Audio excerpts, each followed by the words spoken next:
Hey everyone, welcome back to another video of this channel.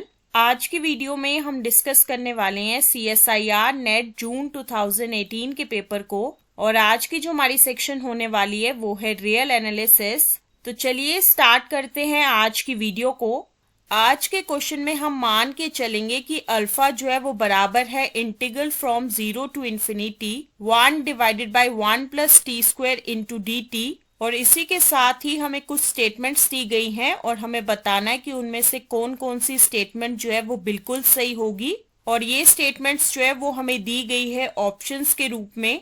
सबसे पहले हमें option A में दिया गया है कि D alpha divided by D t जो है वो बराबर होगा 1 divided by 1 plus t square के।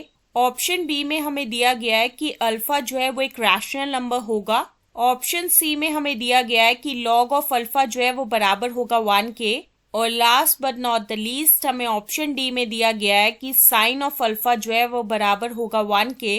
तो इस क्वेश्चन में बेसिकली क्या है कि हमें 4 ऑप्शंस दिए गए हैं और हमें बताना है कि इनमें से कौन कौन सा ऑप्शन जो है वो बिल्कुल सही होगा। और क्योंकि ये क्वेश्चन जो है वो हमें पूछा गया है पार्ट सी की सेक्शन में, तो इसका मतलब ये है कि इस क्वेश्चन में एक से ज्यादा ऑप्शन जो है वो सही हो सकता है। तो चलिए डिस्कस करते हैं इस क्वेश्चन के सॉल्यूशन के बारे में। जैसा कि आपको पता है कि इस क्वेश्चन में हमें क्या दिया गया है कि अल्फा जो है वो बराबर है integral from 0 to infinity 1 divided by 1 plus t square into d T के। अब इस क्वेश्चन में हम अप्रोच जो है वो कुछ इस तरीके से करेंगे कि सबसे पहले तो हम इस अल्फा की वैल्यू को कैलकुलेट करेंगे और फिर उसके बाद हम हर एक ऑप्शन को जो है वो कंसिडर करेंगे 1 by 1 और जानने की कोशिश करेंगे कि कौन सा ऑप्शन जो है वो सही है और कौन सा ऑप्शन जो है वो गलत है। तो चलिए कैलकुलेट करते हैं अल्फा की वैल्यू, जो कि इस केस में फर्दर बराबर होगी limit b tends to infinity integral from 0 to b 1 divided by 1 plus t square into d t. जैसा कि हम जानते हैं कि integration of 1 divided by 1 plus t square into d t जो है वो बराबर होता है tan इनवर्स ऑफ t के। तो उसके बाद ये चीज जो है वो फर्दर कुछ इस तरीके की होने वाली है limit b tends to infinity tan inverse of t, जहाँ पे t की वैल्यू जो है वो वैरी करेगी 0 से b की तरफ, जो कि फर्दर इस चीज को इम्प्लाई करेगा limit b tends to infinity bracket के अंदर होगा tan inverse of b minus tan inverse of 0। फिर उसके बाद limit b tends to infinity को जो है हम अप्लाई करेंगे इन दोनों की तरफ ताकि हमें मिल सके tan inverse of infinity minus tan inverse of 0। और जैसा कि हम जानते हैं कि tan इनवर्स ऑफ इंफिनिटी जो है वो बराबर होता है पाई बाई 2 के और इसी के साथ ही tan इनवर्स ऑफ 0 जो है वो बराबर होता है 0 के। तो उसके बाद ये चीज जो है वो फर्दर बराबर होगी pi by 2 minus 0 which is further equal to होगा पाई बाई 2 के बराबर। तो इतनी सारी कैलकुलेशन करने के बाद हमें ये चीज पता चली है कि हमारा अल्फा जो है वो बराबर होगा पाई बाई 2 के। अब इसके बाद हम हर एक ऑप्शन को जो है वो कंसिडर करेंगे 1 by 1 और जानने की कोशिश करेंगे कि कौन सा ऑप्शन जो है वो सही होने वाला है और कौन सा ऑप्शन जो है वो गलत होगा।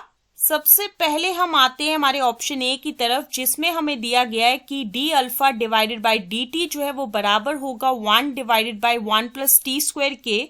जैसा कि हम जानते हैं कि हमारा अल्फा जो है वो बराबर है पाई बाई 2 के और इसे हम डिफरेंशिएट करेंगे विद रिस्पेक्ट टू टी ताकि हमें मिल सके D alpha divided by T जो कि बराबर होगा 0 के। तो इसका तो यही मतलब है कि D alpha divided by D t जो है वो बराबर नहीं होगा 1 divided by 1 plus t square के। तो यहाँ से हम ये चीज कह पाएंगे कि हमारा ऑप्शन ए जो है वो बिल्कुल गलत होगा।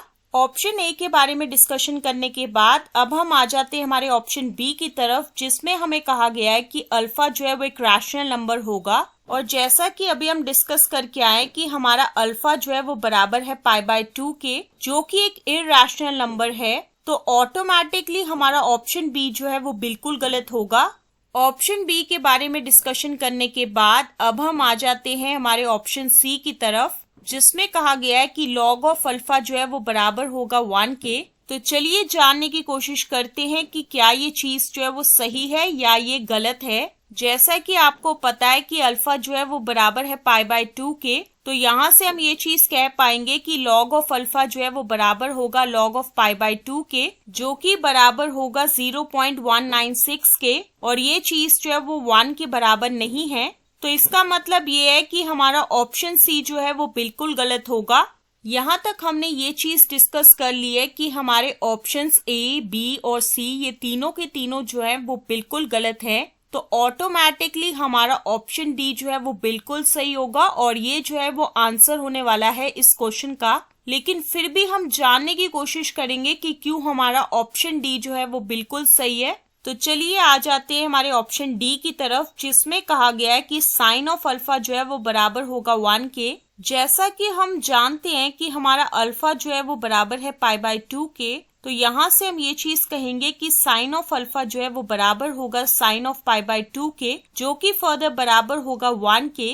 तो यहाँ से हमें ये चीज पता चल रही है कि साइन ऑफ अल्फा जो है वो बराबर होगा 1 के, और जिसका मतलब ये है कि हमारा ऑप्शन डी जो है वो बिल्कुल सही है और ये जो है वो आंसर होगा इस क्वेश्चन का। और इस क्वेश्चन के सॉल्यूशन के साथ ही हम एंड करते हैं आज की वीडियो को और मिलेंगे आपको नेक्स्ट वीडियो में नए क्वेश्चन के साथ। So stay tuned for the next video.